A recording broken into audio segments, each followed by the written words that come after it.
start the party! Hey guys, your boy Roy. Welcome. We're gonna do this. Challenge of Poseidon. I never really got why this was the challenge of Poseidon. There's not a lot of water. Well, maybe at the end. But generally speaking, this is the introductional chapter, quote unquote, where we are introduced to the Cerberus enemy, which... Oh yeah, I wanted to keep that in. Can you spot, like, if you can go back, you can spot how I died. What happened was I jumped and hit one of the spikes during the grab animation. It was really weird. That's why I left it in. Yeah, the Cerberus type enemy is introduced in this chapter, which I find really weird because I always sort of thought that was like a Hades type enemy, like it's got fire and stuff. I don't really know what it has to do with Poseidon. It doesn't really have a water element to it. But that aside, it's still a pretty fun chapter. And also, one of those points where on my no upgrade run I was horribly stuck, and on my pain run I pretty much steamrolled through it. It's still got a couple of parts where you can get really stuck, especially... I can't imagine, and I'm not sure if people have done this, obviously people have done it, this game is really old, is a pain run with all deaths, all kills, so everything that can be killed has been killed. I wonder if that's been done or if there's an upload of that, because there's a lot of optional fights which are pretty difficult, and I tend to just pick and choose which ones I want to do. Sometimes it's the ones I find fun, sometimes I skip the ones I'm just like, oh, I don't want to do this segment. Like later on in this chapter, there's a part where you have to... It's just after the Cerberus fight, you have to kill 2 giants. And then push a block, avoid some archers some more. And it's just a really tedious segment for me, so I eventually just decided I'm just going to run past. This is the part where I originally gave up on the game, because I didn't know you could stand on this thing. So I kept like jumping and trying to get to the ladder and stuff like that, and eventually I, by accident, jumped on it because I'm sorry guys, left the save in. I by accident just, well, jumped on it and I thought I'd die, and then suddenly I was walking on it. I was like, whoa, wait a minute, this is how it works? What, really? So I didn't really see that one coming. Up here we have the Cerberus fight, as usual. This is the first encounter with them, and it even starts the challenge of Poseidon, so I'm always like, what does it have to do with Poseidon?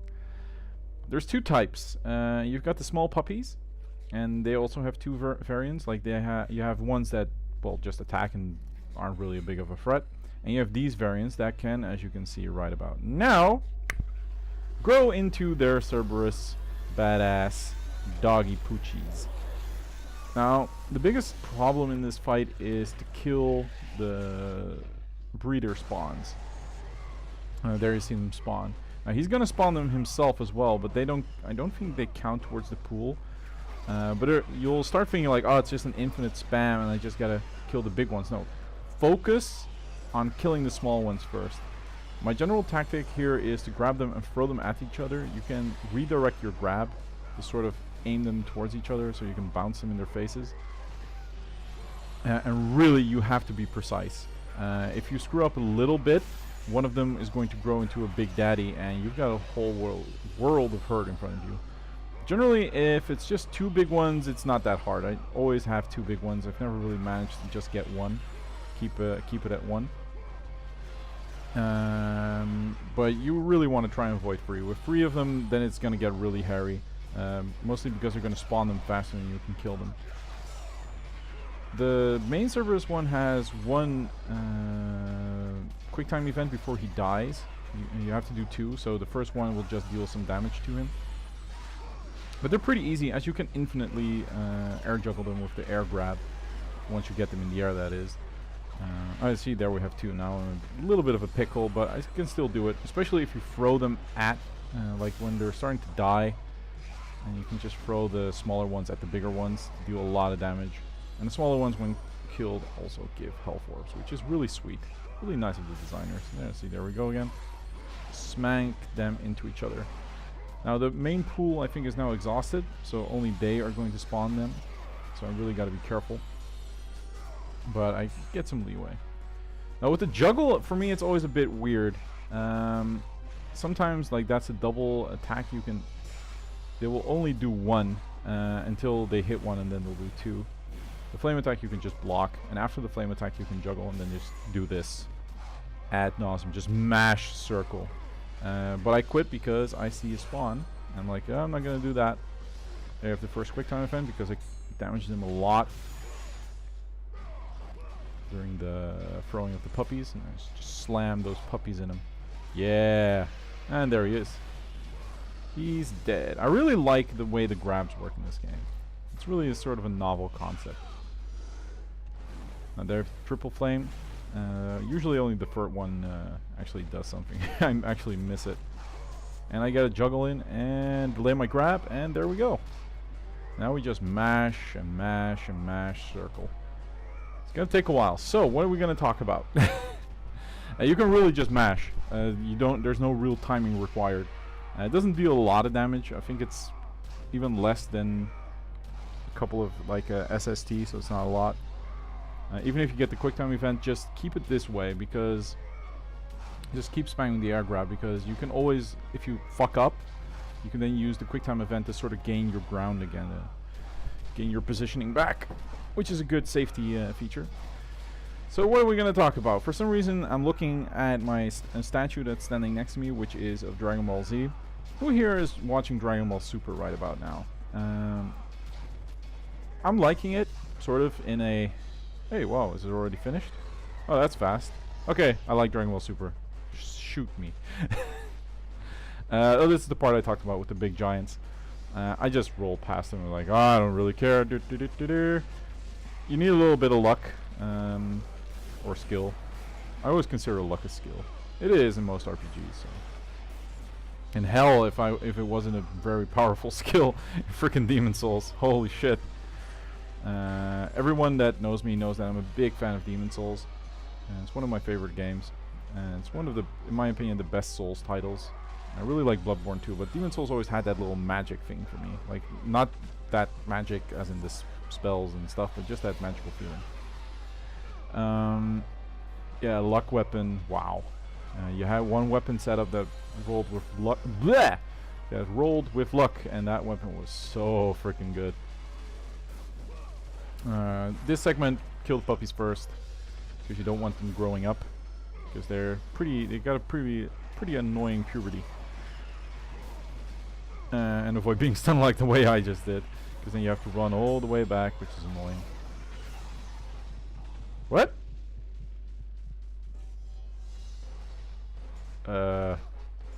Okay. I didn't realize. Oh, okay. I left that in by accident. Well, you live and you learn. I think I'm just gonna run away now, yeah. Not a care in the world. I was looking at the timeline in the video. I was like, well, I'm taking a long time with this fight, but guess I just missed an edit. It happens to the best of us.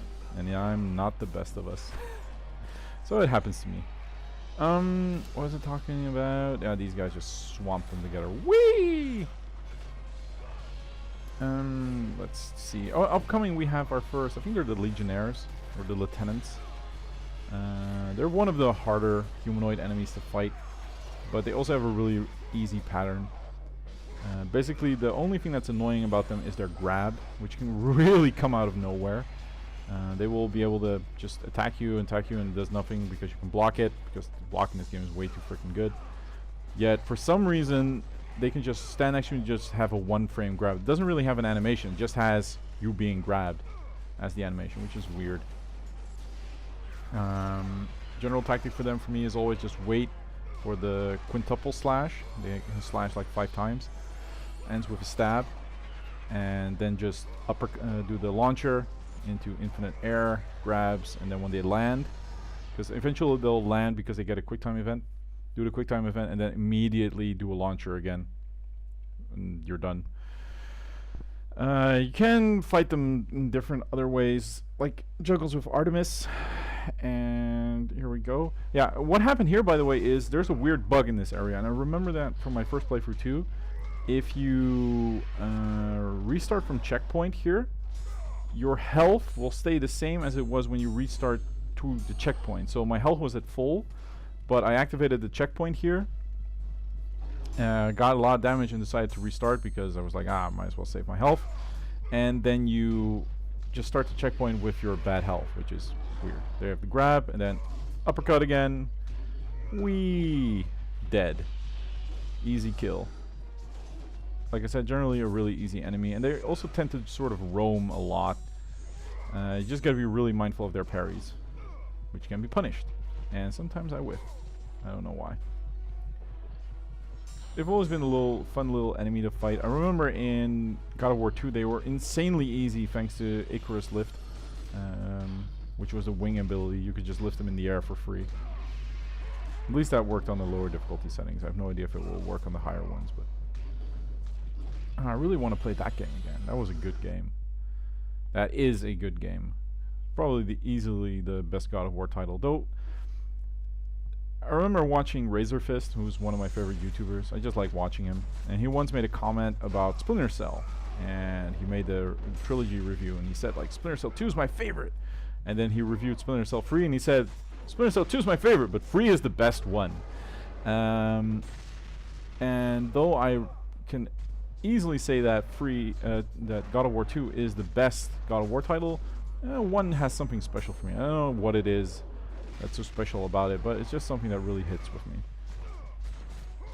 It's kind of like, for me, let me see, I want to say Splinter Cell. Yeah, for me it's also Splinter Cell, but for me it's Splinter Cell 1, which is my favorite. Oh, there we have another glitch grab, but I managed to get through it. Splinter Cell 1 is my favorite, but 3 is by far the best one. I can't say no to that. That game is so good. But 1 just has a special little place in my heart. Let's see what else. Yeah, with Resident Evil, it's a bit weird. My favorite Resident Evil title is one I've only played once.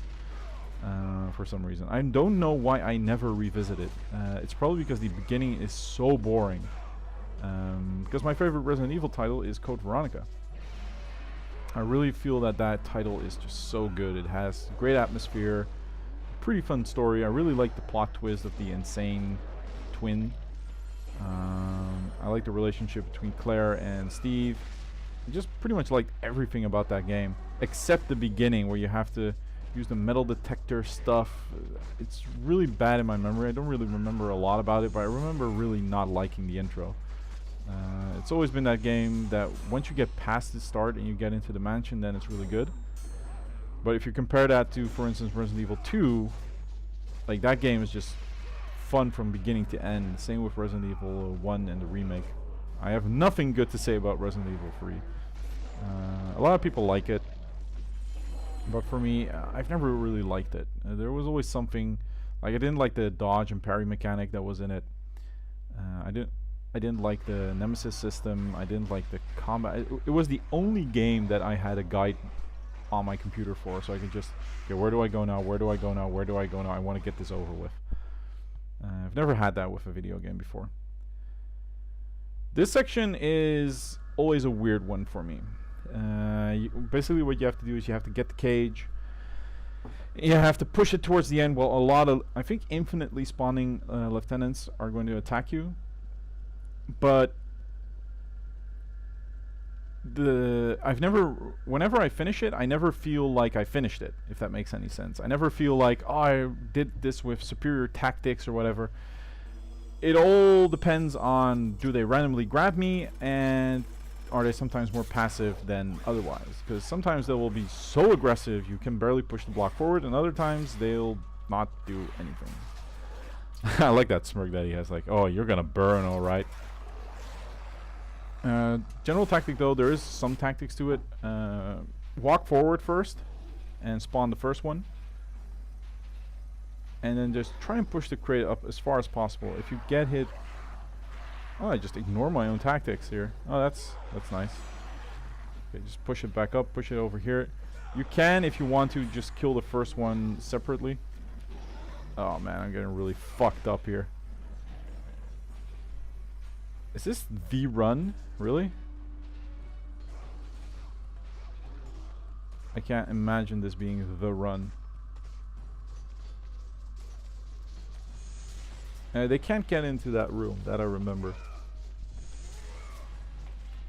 I'm just gonna try and fuck them up, I guess, but...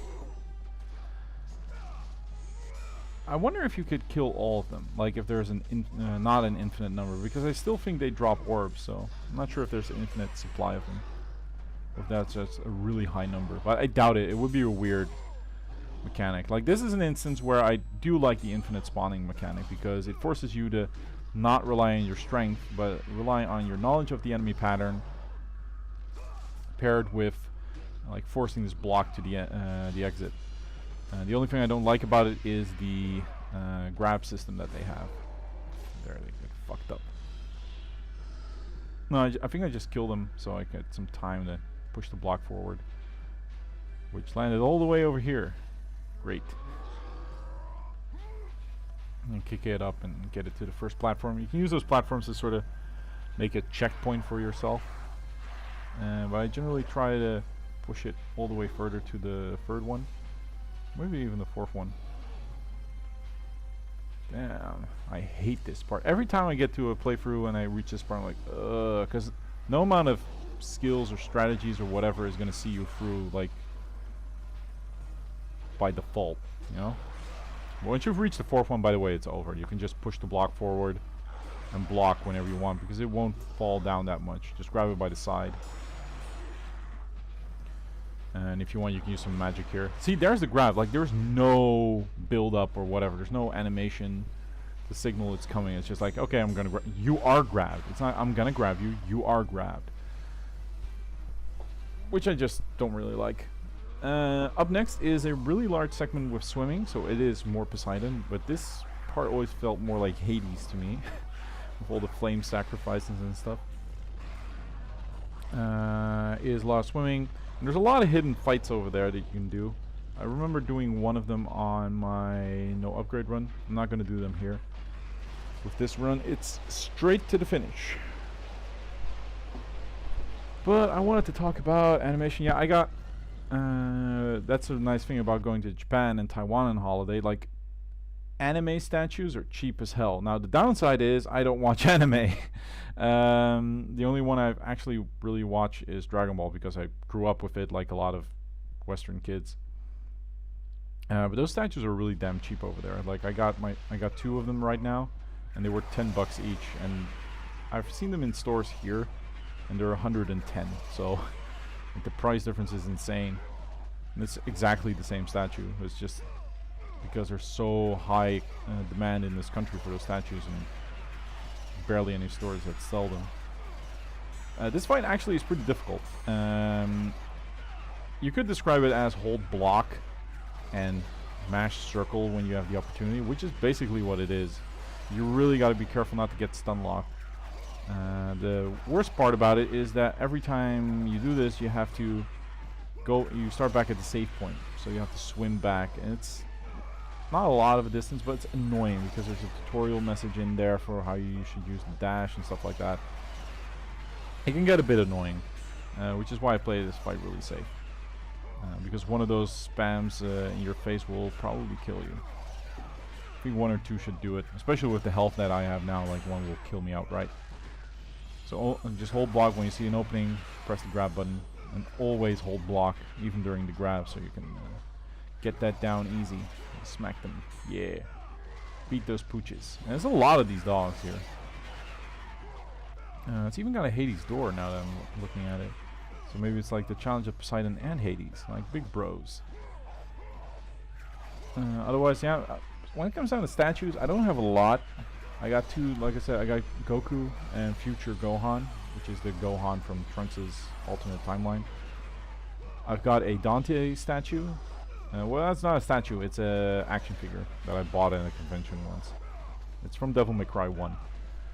Then I have a Batman statue. It's the one that came with Arkham City's collector's edition. I'm a big Batman fan, so I consider that my Batman statue.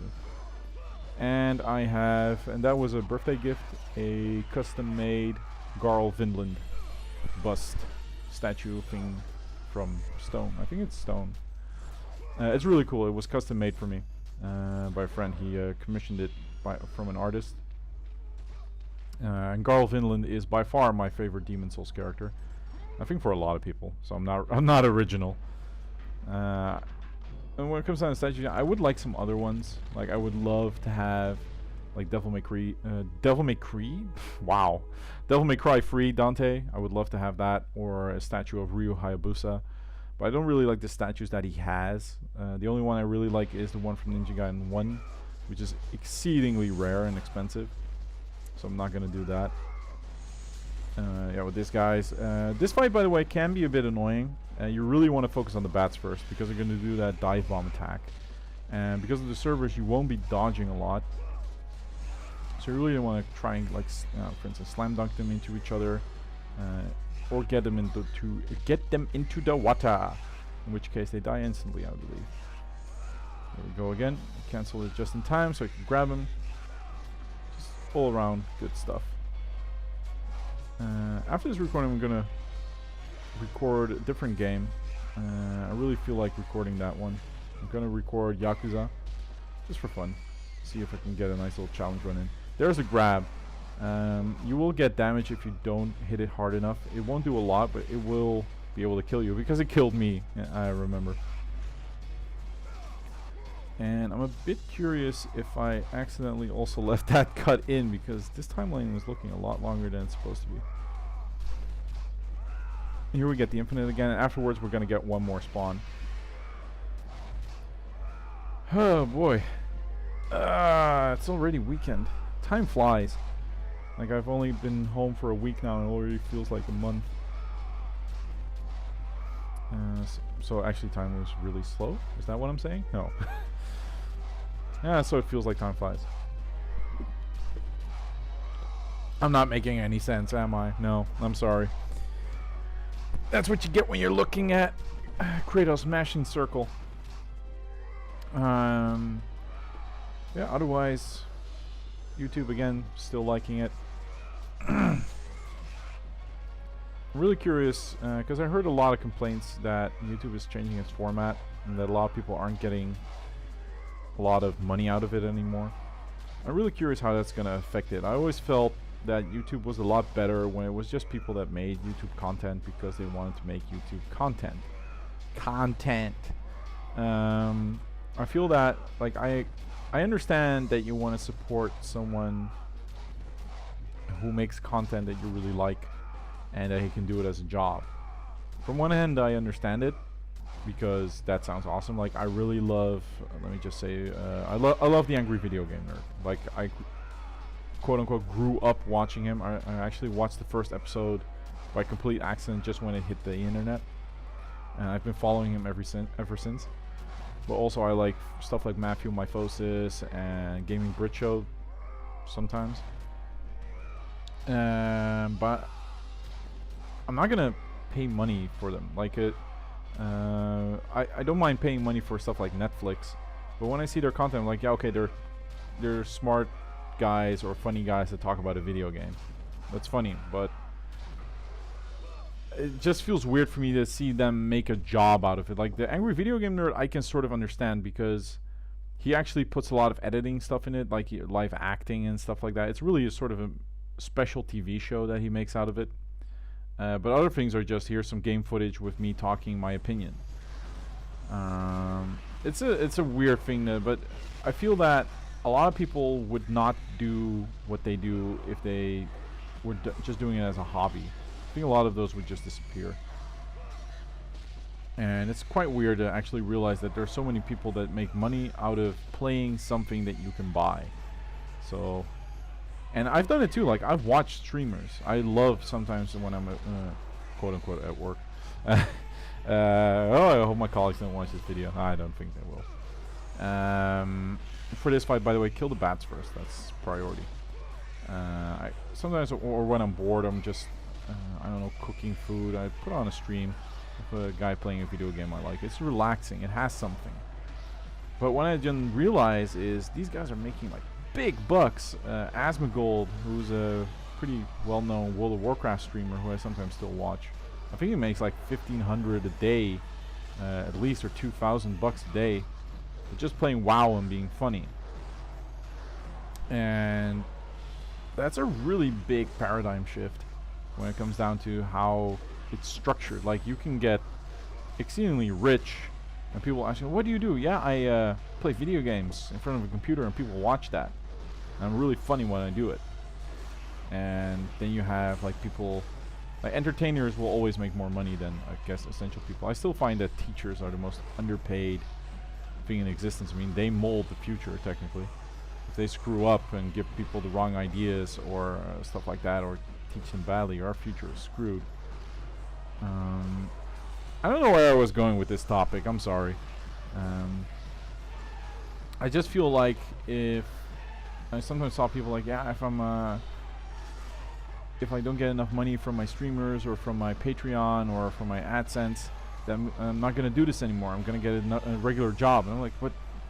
If this is what you love, like if this is your job, then you're gonna have to make it work in some form or fashion. Like you can make a website out of it or something. But they're all really dependent on YouTube or on Twitch, which I think that's the thing. Like you're working for someone that you don't really work for. I can't imagine doing that. Like, just imagine if I was popular. If all my viewers would right now like click all my ads, my AdSense would get blocked and I wouldn't have any income anymore because suspicious quick behavior. Like you're not working for someone. I think that Angry Video Game Nerd did it really smartly. Like I'll just make my own website and make it my own platform. And of course he puts stuff on YouTube now. And sort of combine it, but his main website is still the main place where you can find everything. And I don't think stuff like PewDiePie and stuff like has his own website with all the videos on it. At least I don't think so. I think Darkside Phil has one. But that guy is so greedy, he's gonna do everything. That guy's gonna milk everything dry. I'm thinking what's up next. Is there still a fight coming up? I think so. I don't really remember what's after. Is it? No. Yes? Maybe? We swim him back. Then we go up. I always die in this part. I'm really bad at this. You just gotta hide, swim, hide, swim. But for some reason I always get cocky and try different stuff and die horribly. Oh, it's this part. Yeah, just fighting some minotaurs. Cake.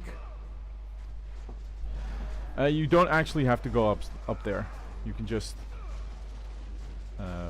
press a switch and swim down, so I don't go up there. There is some lore up there, but I didn't really care. But yeah, I'm really curious what will happen if that entire thing dies out. If there's one thing I do like, it's Kickstarter. Because people that really like something or really want to see it happen can support it. Make sure it gets the funding it requires. Like, if there would be a God Hand 2 Kickstarter, I would kickstart the hell out of it. The only thing I hate about it is that companies start doing it. Like, oh, you guys want Shenmue free? Well, we're a company, we can pay for it, but we're gonna Kickstarter it. I'm like, what? No. Why should people pay for it? You're making a product. That's just weird for me. I don't mind it for independent stuff. Like, I think it was the Judge Dredd miniature game, which is one of the most fun things I've ever played in my life. Was a Kickstarter as well. Like stuff like that I don't mind. But it's also, yeah, just generational stuff. Like for me it's weird. Like I used to watch a TV and there were people who were professionals and now it's just a kid. I think one thing that really makes YouTube a bad place, at least professionally, is that everyone, and it's the same with online games, everyone can, it's a good and bad thing, everyone can have the dream, I'm getting fucked up here, can have the dream that he gets discovered. Like he's getting thousands of subs, like one day he wakes up and he's discovered and he's got millions of subs and everybody loves him and he only has to play video games the rest of his life, that's it. Because everybody can make a YouTube account and start making videos. Like you can buy a capture card for barely any money these days. So yeah, that landscape has really changed. I remember back in the day, like one YouTube video on a video game was really rare, and there were still websites that had their own guides with their own video players. It's just ancient stuff. Well, that was it for this video. I also got stuck here, by the way. I could never find where to go, and now I instantly just go there. It's funny how sometimes this game can be a bit of a labyrinth. And now we're back here. And with back here, I mean at the end of the video. See you guys next time. Hey, do your job.